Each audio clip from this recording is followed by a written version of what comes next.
일식백천 성경 통독 특별 새벽기도 나오신 여러분들을 주님의 이름으로 축복합니다. 다 같이 찬송가 80장을 부르시겠습니다.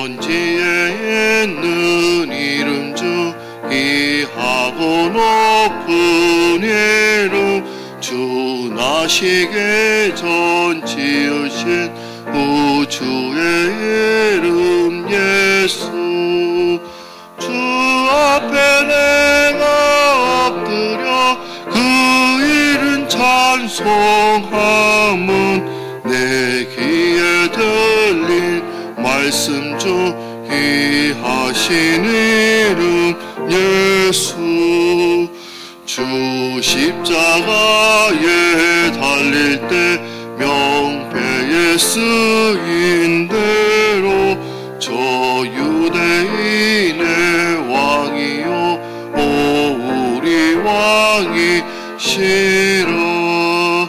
주 앞에 내가 엎드려 찬송함은 내 귀에 들린 말씀 중 귀하신 이름 예수 지금도 살아계셔서 언제나 하시는 일 나 같은 죄인 우르사 참 소망 주시도다 주 앞에 내가 엎드려 그 이름 찬송함은 내 귀에 들린 말씀 중 귀하신 이름 예수 주 예수께서 영원히 어제나 오늘이나 그 이름으로 우리에게 참 복을 내리신다 주 앞에 내가 엎드려 그 이름 찬송함은 내 귀에 들린 말씀 중 귀하신 이름 예수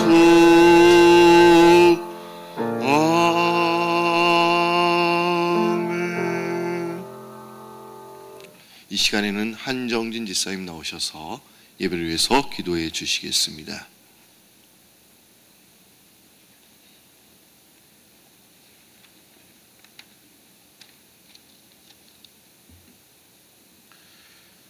하나님 아버지 감사드립니다. 언제나 우리를 주의 선하심으로 인도하시는 하나님, 오늘도 우리에게 생명을 주시사 주님 전에 나와 첫 시간을 기도와 찬양하게 하심을 감사드립니다. 죄 많은 우리를 사랑하사 우리에게 새로운 생명과 자녀 삼으심을 감사드립니다. 이제부터 주님의 자녀임에 담대하게 세상을 이기는 성도가 되게 하옵소서. 지금 하나님의 은혜로 진행 중인 남미 축구 선교를 위해 기도합니다. 더욱더 많은 어린 생명들이 하나님의 축제에 와서 주님을 영접하고 그 아이들을 통해 그 나라가 변화되는 기적이 일어나게 하옵소서. 10월에 있을 제5차 글로벌 서밋을 위해 기도해드립니다. 세계 각지에서 천여 명의 많은 지도자들이 오십니다. 주님께서 우리를 사랑하사 섬김같이 우리도 그분들을 주님의 사랑으로 섬기길 원합니다.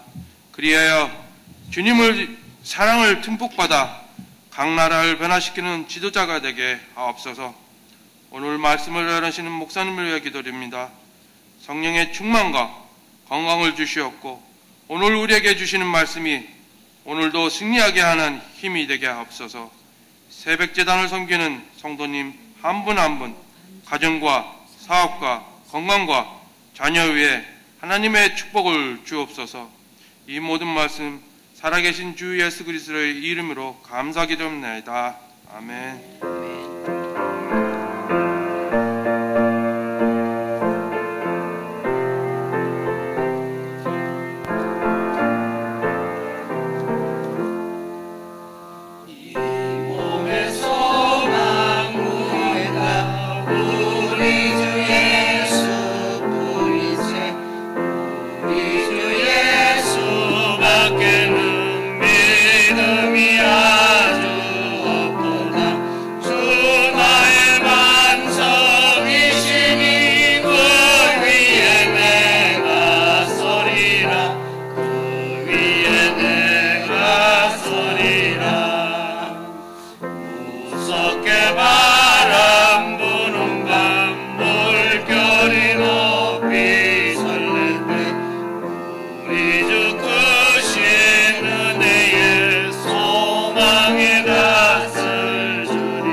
기쁜 교회의 귀한 찬양 감사드립니다.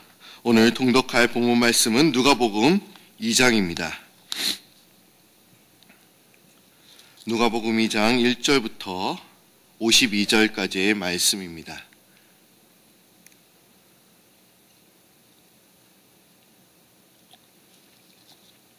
누가복음 2장 1절부터 52절까지의 말씀 한 절씩 교독하시겠습니다. 제가 1절에 있습니다. 그때 가이사 아구스토가 영을 내려 전하로 다 호적하라 하였으니 이 호적은 구레뇨가 수리아 총독이 되었을 때 처음 한 것이라. 모든 사람이 호적하러 각각 고향으로 돌아가매 요셉도 다윗의 집 족속이므로 갈릴리 나사렛 동네에서 유대를 향하여 베들레헴이라 하는 다윗의 동네로 그 약혼한 마리아와 함께 호적하러 올라가니 마리아가 이미 잉태하였더라. 거기 있을 그때 해산할 날이 차서 첫 아들을 낳아 강보로 싸서 구유에 놓였으니 이는 여관에 있을 곳이 없음이러라. 그 지역의 목자들이 밤에 밖에서 나가 자기 양떼를 지키더니 주의 사자가 곁에 서고 주의 영광이 그들을 두루 비침에 그게 무서워하는지라. 전사가 이르되 무서워하지 말라. 보라, 내가 온 백성에게 미칠 큰 기쁨의 좋은 소식을 너에게 전하노라. 오늘 다윗의 동네에 너희를 위하여 구주가 나셨으니 곧 그리스도 주시니라. 너희가 가서 강보에 쌓여 구유에 뉘어있는 아기를 보리니 이것이 너에게 표적이니라 하더니 호련히 수많은 천군이 그 천사와 함께 하나님을 찬송하여 이르되 지극히 높은 곳에서는 하나님께 영광이요 땅에서는 하나님이 기뻐하신 자들 중에 평화로라 하니라. 천사들이 떠나 하늘로 올라가니 목자가 서로 말하되 이제 베들레헴으로 가서 주께서 우리에게 알리신 바 이 이루어진 일을 보자 하고 빨리 가서 마리아와 요셉과 구유에 누인 아기를 찾아서 보고 천사가 자기들에게 이 아기에 대하여 말한 것을 전하니 듣는 자가 다 목자들이 그들에게 말한 것들을 놀랍게 여기되 마리아는 이 모든 말을 마음에 새기어 생각하니라. 목자들은 자기에게 이르던 바와 같이 듣고 본 그 모든 것을 인하여 하나님께 영광을 돌리고 찬송하며 돌아가니라. 할례할 8일이 되매 그 이름을 예수라 하니 곧 잉태하기 전에 천사가 일컬음 바르라. 모세의 법대로 정결 예식의 날이 참에 아기를 데리고 예루살렘에 올라가니 이는 주의 율법에 쓴 바 첫 해의 첫남 남자마다 주의 거룩한 자라 하리라. 한대로 아기를 주께 드리고 또 주의 율법에 말씀하신 대로 삼배들기 한 쌍이나 혹은 어린 집비둘기 둘로 제사하려 함이더라. 예루살렘에 시몬이라 하는 사람이 있으니 이 사람은 의롭고 경건하여 이스라엘의 위로를 기다리는 자라. 성령이 그 위에 계시더라. 그가 주의 그리스도를 보기 전에는 죽지 아니하리라 하는 성령의 지시를 받았더니 성령의 감동으로 성전에 들어가매 마침 부모가 율법의 갈례대로 행하고자 하여 그 아기 예수를 데리고 오는지라. 시몬이 아기를 안고 하나님을 찬송하여 이르되 주제여 이제는 말씀하신 대로 종을 평안히 놓아 주시는도다. 내 눈이 주의 구원을 보았사오니 이는 만민 앞에 예비하신 것이요 이방을 비추는 빛이요 주의 백성 이스라엘의 영광이니이다 하니 그의 부모가 그에 대한 말들을 놀랍게 여기더라. 시몬이 그들에게 축복하고 그의 어머니 마리아에게 말하여 이르되 보라, 이는 이스라엘 중 많은 사람을 패하거나 흥하게 하여 비방을 받는 표적이 되기 위하여 세움을 받았고 또 칼이 내 마음을 찌르듯 하리니 이는 여러 사람의 마음의 생각을 드러내려 함이니라 하더라. 또 아셀 지파 바누엘의 딸 안나라 하는 선지자가 있어 나이가 매우 많았더라. 그가 결혼한 후 7해 동안 남편과 함께 살다가 가부가 되고 84세가 되었더라. 이 사람이 성전을 떠나지 아니하고 주야로 금식하며 기도함으로 섬기더니 마침 이때에 나와서 하나님께 감사하고 예루살렘의 속량을 바라는 모든 사람에게 그에 대하여 말하니라. 주의 율법을 따라 모든 일을 마치고 갈릴리로 돌아가 본 동네 나사렛에 이르니라. 아이가 자라며 강하여지고 지혜가 충만하여 하나님의 은혜가 그 위에 있더라. 그의 부모가 해마다 유월절이 되면 예루살렘으로 가더니 예수께서 12살 되었을 때 그들이 이 절기의 갈래를 따라 올라갔다가 그 날들을 마치고 돌아갈 때 예수는 예루살렘에 머무셨더라. 그 부모는 이를 알지 못하고 동행 중에 있는 줄로 생각하고 하룻길을 간 후 친족과 아는 자 중에서 찾되 만나지 못함에 찾으면서 예루살렘에 돌아갔더니 사흘 후에 성전에서 만난즉 그가 선생들 중에 앉으사 그들에게 듣기도 하시며 묻기도 하시니 듣는 자가 다 그 지혜와 대답을 놀랍게 여기더라. 그의 부모가 보고 놀라며 그의 어머니는 이르되 아이야 어찌하여 우리에게 이렇게 하였느냐. 보라 내 아버지와 내가 근심하여 너를 찾아노라. 예수께서 이르시되 어찌하여 나를 찾으셨나이까. 내가 내 아버지 집에 있어야 될 줄을 알지 못하셨나이까 하시니 그의 부모가 그가 하신 말씀을 깨닫지 못하더라.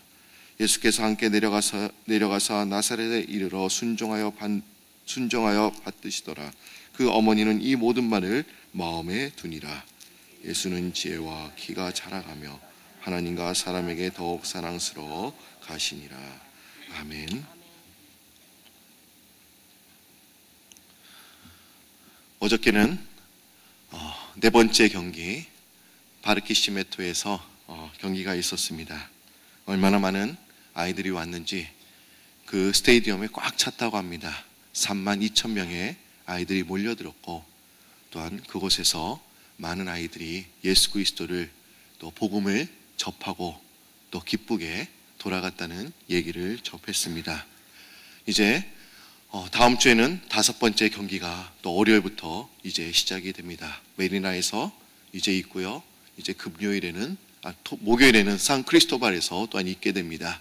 이제 딱 반이 되었습니다. 여러분들 이제 5번째부터 8번째 그 경기까지 또 하나님의 인도하심 따라 또한 그 일을 통하여 하나님께서 영광 받아 주시고 또 베네수엘라가 변할 수 있도록 기도해 주시기 바랍니다.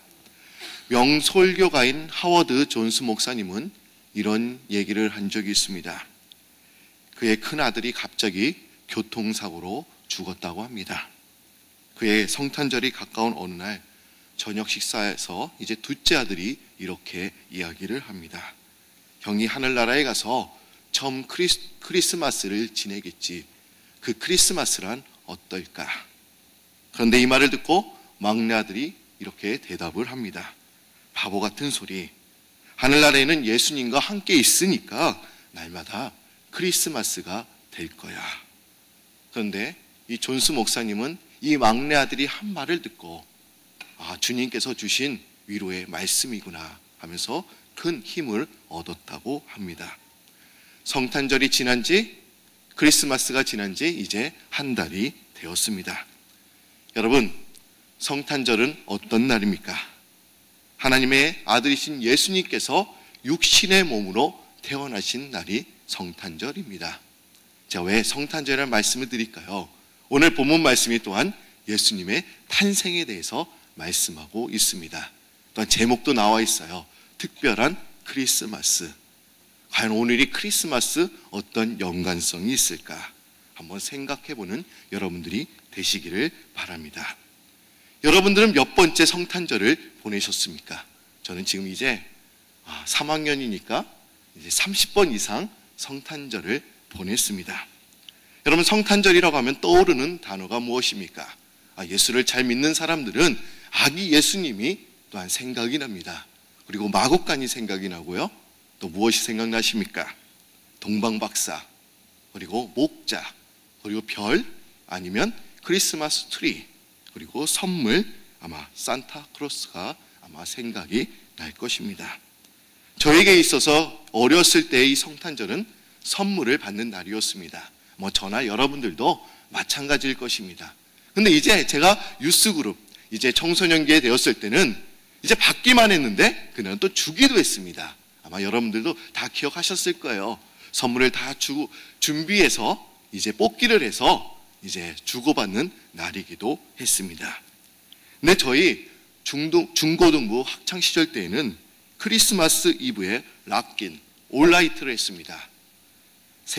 저녁 6시부터 모여서 하룻밤을 지새우면서 게임도 하고 교제도 하고 또 선물을 나눠 가졌습니다. 그리고 새벽 5시에 새벽성을 하고 이제 집으로 돌아갔습니다. 그런데 하루 밤을 새면요 어떻습니까? 피곤하잖아요.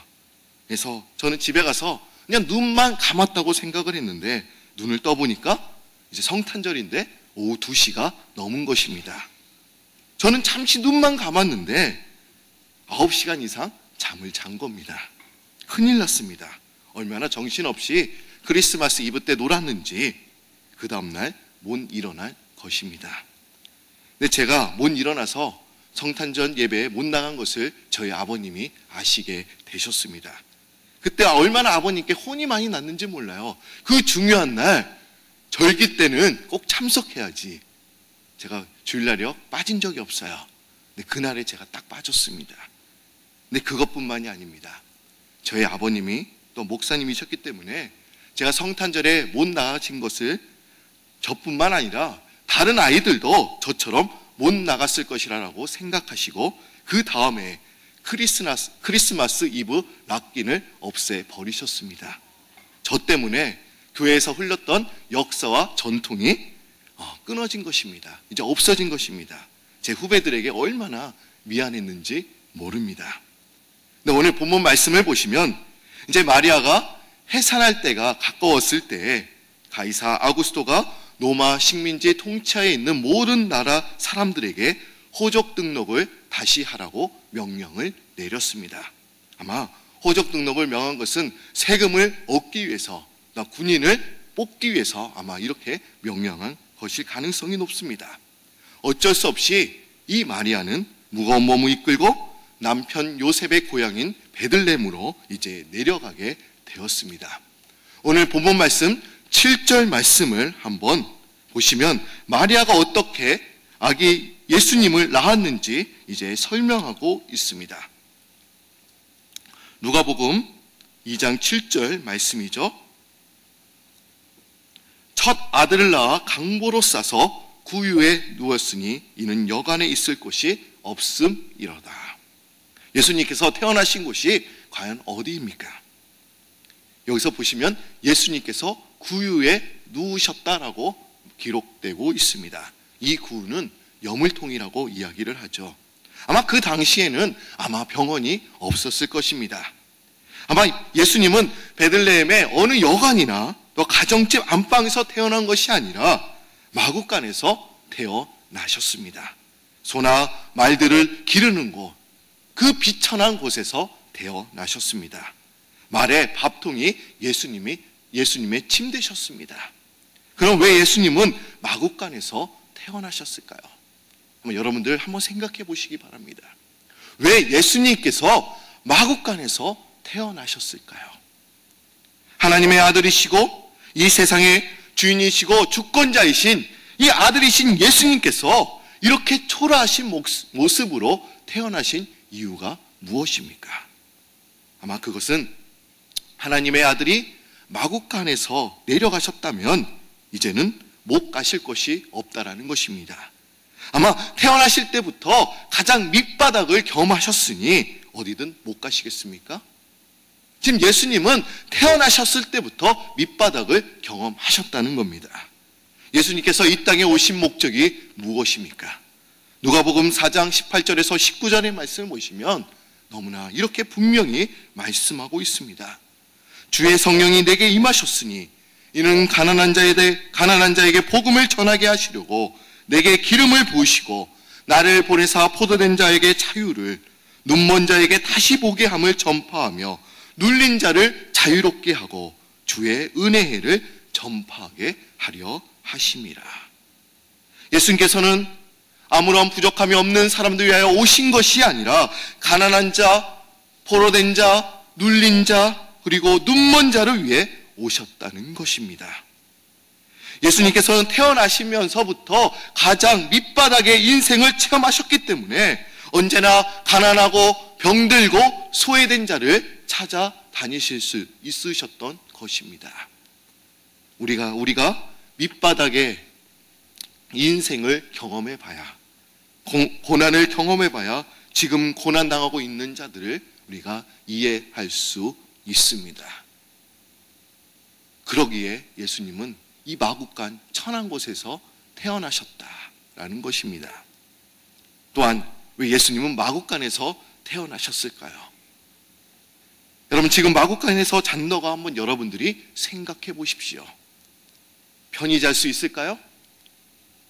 말과 소의 울음소리로 아마 시끄러워서 잘 수가 없을 것입니다. 아마 이번 베네수엘라 선교팀도 한방에 여러분들이 쓰시기 때문에 잠을 잘 못 주무신다는 얘기를 들었습니다. 아마 코를 고시면서 합창을 하신다라는 얘기를 들었습니다. 저도 한번 듣고 싶어요. 어떤 합창인지. 분명 여러 명이 한 방에서 같이 잔다는 것은 분명 힘든 일입니다. 그런데 왜 예수님은 마국간에서 태어나셨습니까? 여러분, 사실 이 세상이 바로 마국간이라는 것입니다. 마국간은 말과 소의 울음소리로 항상 시끄럽습니다. 마찬가지로 이 세상도 한시로 조용할 날이 없이 항상 시끄럽습니다. 그리고 마국간은 말과 소의 먹이와 배설물로 더럽고 냄새가 많이 납니다. 마찬가지 우리가 살고 있는 이 세상이 마찬가지 그렇습니다. 더럽습니다. 깨끗하지 못합니다. 예수님이 태어나실 때의 세상이 마치 마국간처럼 복잡하고 시끄럽고 더러웠던 것입니다. 여러분, 지금 우리가 살고 있는 세상은 여러분 어떻다고 생각하십니까? 여러분들이 살고 있는 우리 이 세상 조용합니까? 아니면 깨끗합니까? TV만 커도 한시도 조용할 날이 없습니다. 얼마나 많은 일이 일어났는지, 세계 각처에서 일어나고 있는지, 얼마나 시끄러운지 모릅니다. 세상도 더럽고 추하고 복잡하고 시끄럽지만 또한 우리의 마음도 그렇습니다. 내 마음속에 한시도 조용할 날이 없고 항상 뒤숭숭하고 또한 더럽습니다. 마태복음 15장 19절을 보시면 예수님은 이렇게 말씀하고 있습니다. 마음에서 나오는 것은 악한 생각과 살인과 간음과 음란과 도둑질과 거짓 증언과 비방이니 이런 것들이 사람을 더럽게 하는 것이요 라고 기록하고 있습니다. 시끄럽고 지저분한 마국간이 세상과 같습니다. 또한 나의 마음도 분명 여러분들의 마음도 그렇습니다.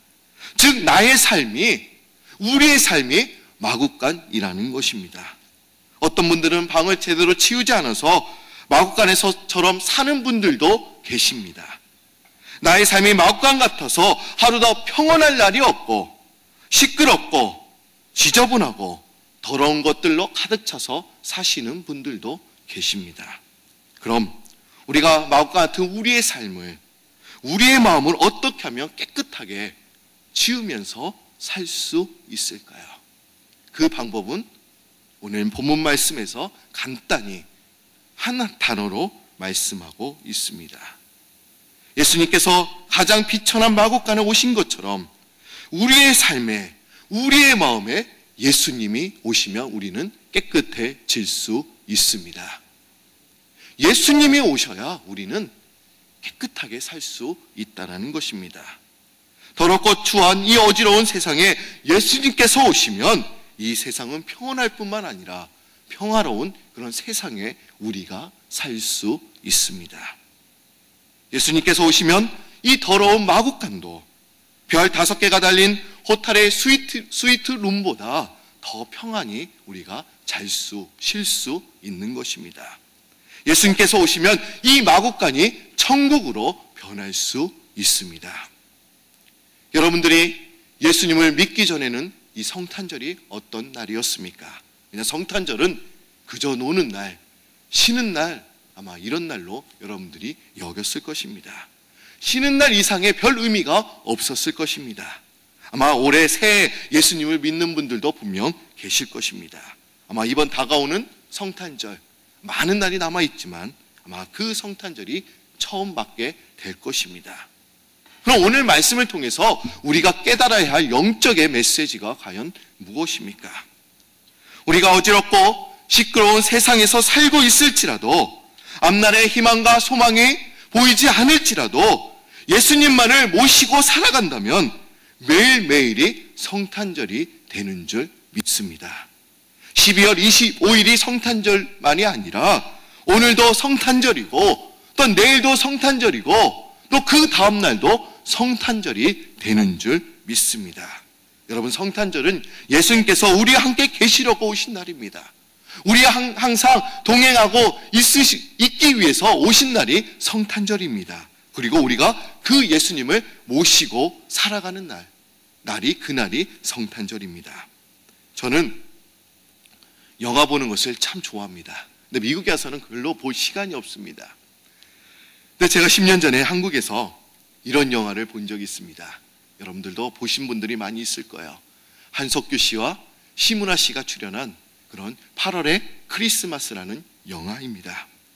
여기에 40대, 50대 여자 성도님들은 아마 한석규 씨가 나오면 아마 가슴이 두근두근 거리셨을 거예요. 저도 심은하 씨가 옛날에 나왔을 때 얼마나 가슴이 두근두근 거렸는지 몰라요. 근데 지금은 봐도 두근두근 거리지가 않습니다. 그런데 이 영화는 많은 사람들이 등장하지 않습니다. 2명의 주인공이 등장하면서 내용의 스토리가 진행이 됩니다. 시한부 인생을 살고 있는 작은 사진관 이 한석규 씨와 주차 단속을 하며 하루하루 찍은 사진을 현상하기 위해서 사진관에 들르는 그 심은하 씨, 이 둘의 만남이 사진관에서 이루어지고 이제 사랑이 싹트기 시작이 됩니다. 두 사람은 점점 서로를 알아가게 됩니다. 그리고 이 둘의 연애가 시작된 즈음 남자 주인공은 세상을 떠나면서 영화는 막을 내리게 됩니다. 특별한 반전이 있는 내용도 아닙니다. 평범해요. 내용 자체가 잔잔하게 그냥 흘러갑니다. 근데 저는 이 영화를 보면서 좀 궁금한 적이 있었습니다. 어떤 것이 궁금했냐? 이 영화의 제목이 왜 8월의 크리스마스인가라는 그런 부분이었습니다. 여러분 한번 생각해 보십시오. 8월의 크리스마스. 12월에 크리스마스가 되어야 되죠? 근데 왜 8월에 크리스마스였을까? 이런 생각을 하게 된 것입니다. 아마도 그에게 어느 날 갑자기 찾아온 사랑, 8월에 찾아온 사랑이 그의 인생에서 가장 값진 선물이었기 때문에 그런 제목을 짓지 않았는가 하는 생각을 해보게 되었습니다. 오늘 본문 말씀 누가복음 2장 10절을 보시면 천사가 목자들에게 이렇게 이야기를 하지요. 무서워하지 말라. 보라, 내가 온 백성에게 미칠 큰 기쁨의 좋은 소식을 너희에게 전하노라.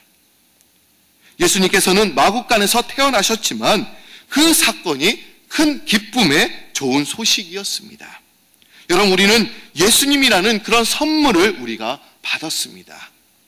예수님의 사랑을 우리가 받았습니다. 이 세상에 그것보다 귀하고 값진 것은 없습니다. 그러게 여러분, 우리가 값진 그 귀한 선물을 우리가 받았기에, 예수 그리스도를 우리가 받았기에 오늘이 크리스마스가 되어야 합니다. 그래서 저는 오늘 이렇게 말씀드리고 싶어요. 오늘이 몇 월 며칠입니까? 날짜도 다 잃어버리셨어요. 얼마나 바쁘게 사시는지. 오늘 며칠이시죠? 1월 31일. 우리가 1월에 크리스마스가 되기를 바랍니다. 내일은요, 2월에 크리스마스가 되어야 될 줄로 믿습니다. 하루하루 예수님만을 여러분들이 모시고 살아간다면 그것은 분명 가장 귀하고 또 너무나 아름다운 그런 크리스마스가 되는 줄 믿습니다. 하루하루 크리스마스 그를 보내면서 사시면서, 내가 과연 어지럽고 시끄러운 세상 중에 내가 살고 있지만 예수님만을 모시고 살아간다면 오늘도 크리스마스가 되는 거야. 내가 기쁜 소식을 받았으니까 나도 그 소식을 전해야겠다. 그런 말 우리가 다짐하시면서 오늘 하루도 기쁘게 사시는 여러분들이 되시기를 소망합니다. 다 같이 기도드립니다. 예수 그리스도께서는 가장 비천하고 고유에 태어나셨지만 그것을 통하여 인생의 밑바닥을 경험하시고 또 눌린 자와 또 포로낸 자를 자유케 하기 위해서 이 땅에 오심을 우리가 배우게 됩니다. 주 하나님, 우리도 인생의 고통이 있을 때, 또 인생의 고난의 터널을 통과할 때 우리가 그것을 믿음으로 이겨내고 어렵고 힘들고 포로된 자에게 자유를 선포하는 저희들 되도록 역사하여 주옵소서. 저 하나님, 이 세상이 마옥간처럼 어지럽습니다. 냄새가 많이 납니다. 우리도 그런 세상에 살고 있지만 예수 그리스도만을 모시고 산다면 우리가 사는 그날이 평온하고 또 평화롭고 또 깨끗하게 되는 줄 믿습니다. 우리의 마음을 예수 그리스도의 마음으로 채우게 하여 주시고 우리의 마음속에 더러운 것들 다 비우게 하여 주시고 이제 성령으로 우리의 마음을 채워 주옵소서. 주님께서 기쁜 소식을 전하기 위해서 이 땅에 오셨다고 말씀하셨사오니 오늘이 그날 크리스마스가 될 수 있도록 주님 인도하여 주시고 오늘뿐만 아니라 내일도 그 다음 날도 그리고 12월 이제 25일까지 매일매일 크리스마스가 이어지게 하여 주옵소서. 지금 이제 중남미 베네수엘라 콜롬비아에 축구 선교가 이제 진행되고 있습니다. 지금 반까지 지나왔습니다. 이제 넘어야 할 선이 아직도 남아 있습니다. 이제 일에 진도하시는 우리 담임 목사님과 또 현지에서 수고하시는 우리 허연의 목사님 스태프들 또한 선수들 또 그리고 선교팀에 이르기까지 서로 한마음이 되어서 일을 잘 이루어 나갈 수 있도록 주여 도와주옵소서. 우리가 협력하여 기도할 때 선을 이루어 나가는 저희들 되게 하여 주시고 현재 있는 선교팀 선수들 힘들지 않도록 주님께서 성령께서 붙들어 주옵소서. 오늘 저희들이 두 손 들고 기도할 때 주님께서 우리의 기도를 들어주시고 저희들이 기쁜 마음으로 이제 세상을 나가 예수 그리스도의 기쁜 소식을 전하며 온전히 살아가는 귀한 일꾼들 종들이 되게 하여 주옵소서. 감사드리오며 예수님의 이름으로 기도드립니다. 아멘. 하늘에 계신 우리 아버지여, 이름이 거룩함을 받으시오며 나라의 마옵시며 뜻이 하늘에서 이룬 것 같이 땅에서도 이루어지리이다. 오늘날 우리에게 일용한 양식을 줍시고 우리가 우리에게 죄진 자를 사하여 준 것 같이 우리 죄를 사하여 주옵시고 우리를 시험에 들게 하지 마옵시고 다만 하게서 거옵소서. 대개 나라와 권세 영광의 아버지께 영원히 믿사옵나이다. 아멘. 오늘 들으신 말씀을 우리 생각하면서 이제 자리를 정돈하시고 기도하는 시간을 갖도록 하겠습니다.